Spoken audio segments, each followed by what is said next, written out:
So The Walking Dead Season 9 Episode 2, The Bridge, opens with Rick talking to Negan. In his conversation with Negan, we learn it's day 35 since the war ended, and things are starting to take shape. We see these shots of the campsite set up for all these towns to come together to work on this bridge. And Rick's making a speech to Negan about getting back to how it used to be. Not just fighting to survive anymore, we are making a new beginning. And to me, this was a really solid open. There's some really good progression going on here in this season. And I love how they're amping up Negan again, this prisoner Negan that we haven't seen yet at this point. And it's hyping him up to see what he looks like, what he's up to. So they're building that up really well. So this episode kind of had three storylines going on at once. So I'm going to stick first with the Rick and Daryl side. Then I'll go to Maggie and Michonne. And then we'll end with Gabriel and Ann. So Ezekiel at the campsite has this moment with Henry. And he tells Henry that when he's older, he'll tell his grandchildren about this bridge they're building. And Henry says, I wouldn't want to bore my grandchildren with a story about a bridge. No, but the writers of the show would love to bore their audience with a story about a bridge. That's how ironic this line is. You don't want to give a angry, tense audience about this show any more ammunition than they already have. Don't point out the obvious of anything that's flawed in your show and not realize it. But besides the bridge point there that I'm making, that's not the most exciting thing to revolve everything around. There is a lot of good in this episode. And I feel like they really are setting up a death for Ezekiel here. He's way too happy right now, especially with Carol. I'm talking about not giving up a fairy tale. I do like this couple too, so it would be a shame. But if there is one thing to really kick Carol into old school Carol again, it's Ezekiel dying. And it'd be interesting to see how she'd handle losing a loved one again. And adding to the list of characters that I really like to go in the show, it's not helping Eugene this episode being completely annoying and useless as usual. Him reading off the list, how he's doing it to Rick, about everything that's going on and giving him updates, is just getting old, and it's becoming tiresome shtick with the way he's talking and the way he behaves, where you're just wondering why is he still on this show? So we also see a character choice I do like, where Enid's learning to be a doctor. I like the teaching element that's going on with the doctor teaching Enid, so it's showing this new society where they have actually time to value things like this, and it's giving Enid a much needed purpose on this show. She can't just be blank face all the time and be following everyone's orders. Her learning to be a doctor is a really smart idea by the writers here. So then we get this bridge scene, and this actor with long hair who plays the savior, he's actually the sex addict from the show Shameless if you watch it, and he pushes Henry over this jug of water. And Henry pulls a Morgan on him. I really like this scene here, and it leading to Daryl and the savior going at it. But then Rick shows up to break it up. But what they've never fixed about this show that drives me insane is the directors always fail to address the issues with the background actors. And it's super distracting. They do not know how to make them realistic, and they're always way over the top. They've been doing this since season 3 when they had the governor storyline and these people were watching humans fight to death. Like, who are all these terrible people that are into that? And it kind of happened here again, where all these people are just forming this circle around Daryl and this guy fighting and just shouting like crazy. No one's really trying to break it up except Rick. Who are these unrealistic, fight crazy people? And then we see after this fight's broken up, Rick is in a tent with Carol and Daryl, and Rick preaches to them about moving forward together with all these groups. And Daryl questions if they're on the same side. And Rick's like, you tell me. So they're fighting like brothers here. And I feel bad for Rick in a way. He always gets so much crap from everybody, no matter what choice he makes. And the thing you gotta understand about leadership is no matter what you do, it's like being the president of the United States. Whatever way you go, you're gonna get crap from one side. There's no right or wrong answer to the way you run things. It's kind of like you're choosing which solution may work the best, but it's never clear. So in Rick's case, he's doing what his son who passed away preached.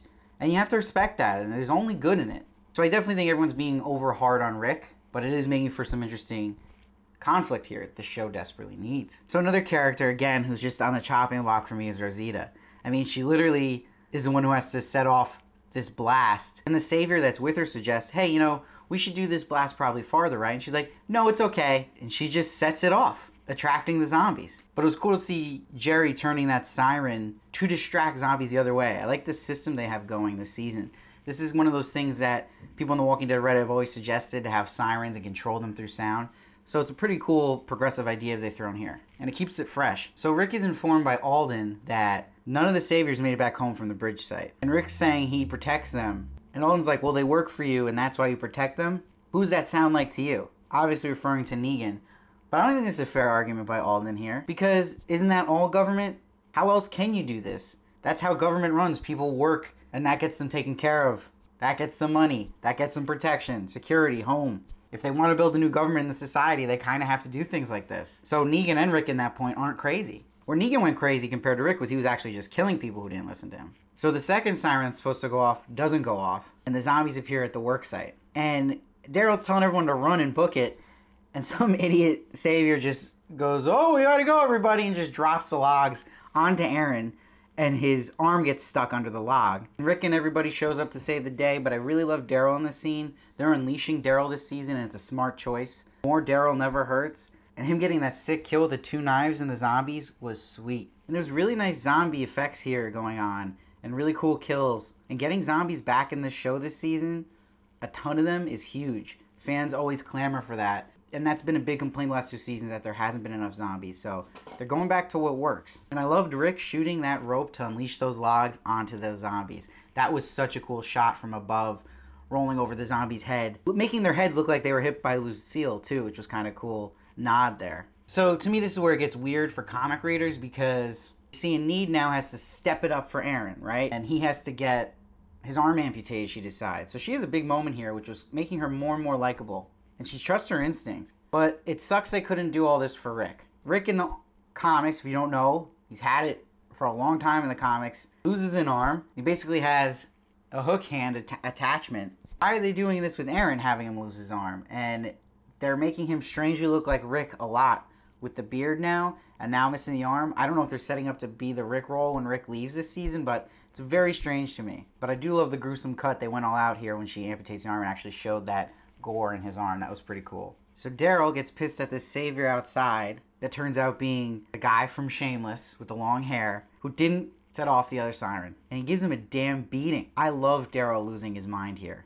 I miss having main characters actually going full-on berserk, and that is what's happening to Daryl right now. Carol literally has to stop him from killing this guy, and he almost does it in front of Henry. So Daryl is fully unleashed this season, and is such a smart choice by the show creator right now. He's stealing every scene he is in. So now we see this savior, after getting beat up by Daryl, tells Rick to keep his dog on a leash. But this to me was rare overacting by Andrew Lincoln, who I think is the best actor on the show, hands down. The way he was telling him how he used to be a cop, and stitches won't fix what I do to you, was really cheesy and over the top, and the way he delivered it wasn't great, but also the writing wasn't great there either, so I don't fully blame him, but it was just off. So that was really rare to see. So we see, though, Anid got the job done for Aaron. And I really like the scene where Rick apologizes to Aaron. Aaron actually understands Rick, unlike a lot of other people. And Rick's like, "I put this project first and you paid the price." And Aaron says it's worth it. And he has a great line where he's like, "When the dead started to rise, I thought I was seeing the end of everything. But you changed it, Rick."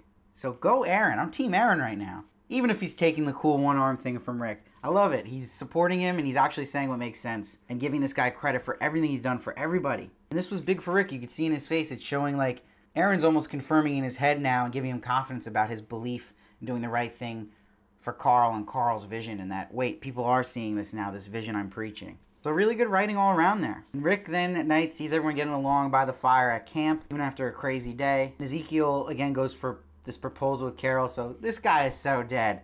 You can just see it coming. He's way too happy. I love the little Carol back and forth resisting with him, and it gets a smile out of Rick, and it almost reminds him these are little things you cannot lose, and that they're starting to get back again. So before I go to the last couple scenes of this episode, let's jump now to the Michonne and Maggie story. So Michonne ends up going to the hilltop to see Maggie. We learn that the fuel the saviors were supposed to send didn't make it to the hilltop, but she still wants that food from Maggie because she knows they need it. And I really like this new Maggie here. She's tough, she's a leader, and she's making her own calls. But a questionable call she's made is locking up Earl because he happens to be the only blacksmith, which they need for the crops. So then we see Tammy, Earl's husband, wants to see her locked up husband and is telling Jesus this. And she's really overacting here. And it also sounds like she's reading the lines from a teleprompter, which was strange. But we see now Jesus is really Maggie's confidant and her most loyal asset. And he tells Michonne he trusts Maggie really with anything. But he sees Michonne's point, sees her side, and will talk to Maggie for her about Earl and releasing him. And then when we see Maggie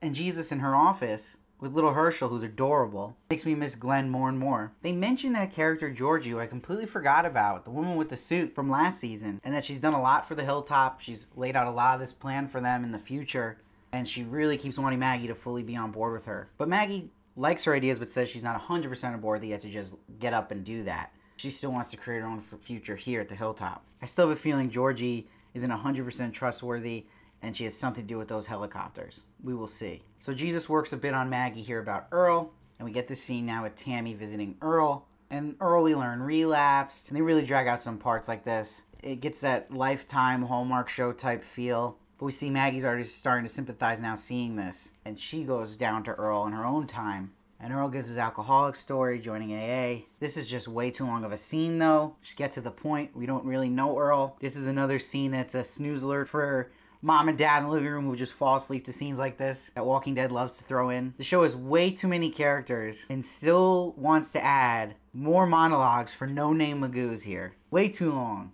But he asks Maggie, why didn't she hang him, but she hung Gregory? And he admits, like, hey, you can blame Gregory all you want, but I was also in on it too, and it was my decision. But then we learn that the reason is because Herschel was an alcoholic, and she knows if he wasn't given a second chance, he would have never been able to help so many people. So she's seeing that side of Earl and understands and sympathizes. And in this scene, we learned that it's really cool because it was Michonne and Maggie talking politics now on the porch. Felt a little bit like Game of Thrones in a way. Looking out into the open, and Maggie turned around here and gave the food away and let Earl out. This was less of her just succumbing to other people's opinions and actually more of her actually knowing when to put her pride down, which is smart in a leader, which Rick can struggle with. But Maggie explains the difference with Gregory and Earl, though, is Gregory did have chance after chance after chance and never redeemed himself. And she's like, some people can be redeemed, but others can't. And Michonne's like, well, who makes that philosophy? And Maggie's like, I guess that's one of the things we'll have to figure out. So this is really solid writing, this scene. Props, Walking Dead. I see you now. You're doing good writing again. This is good.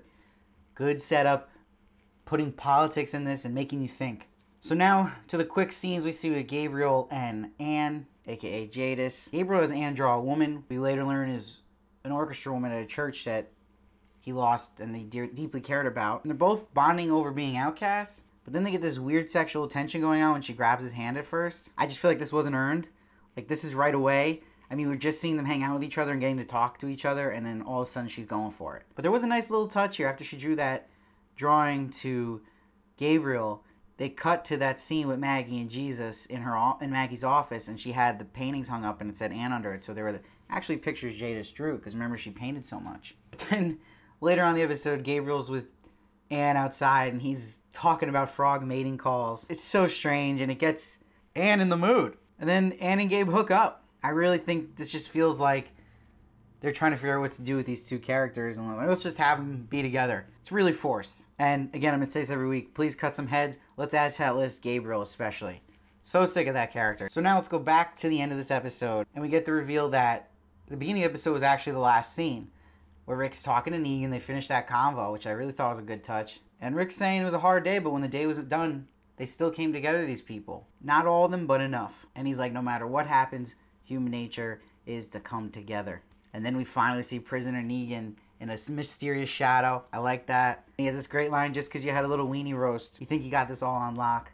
When all goes to poo, you let me know. I love this. This whole exchange between Negan and Rick is doing the comics justice here. And I love the line he gets in about building it for Carl. And it makes Rick snap. He's like, your family's gone, Rick, just like mine. You're not saving the world, Rick. You're getting it ready for me. Great scene. This gets me amped. And they're setting up Negan's future storyline. Excellent here. And making this relationship with Rick and Negan really important to everybody else and really interesting between the two of them. And then Anne sees this helicopter again. It's always Anne who sees it. Very, very interesting. I'd love to hear people's theories on what that helicopter is. And then that savior we hate from Shameless is walking home and he gets grabbed. But hold up, he recognizes this person before they attack him. So I don't think it's the people from the comics we're all waiting for, which I thought for a second there. So give me your theories on who you think attacked him. And of course, always a reminder, please no comic spoilers down below. Just comments on the episode. But this was another solid episode.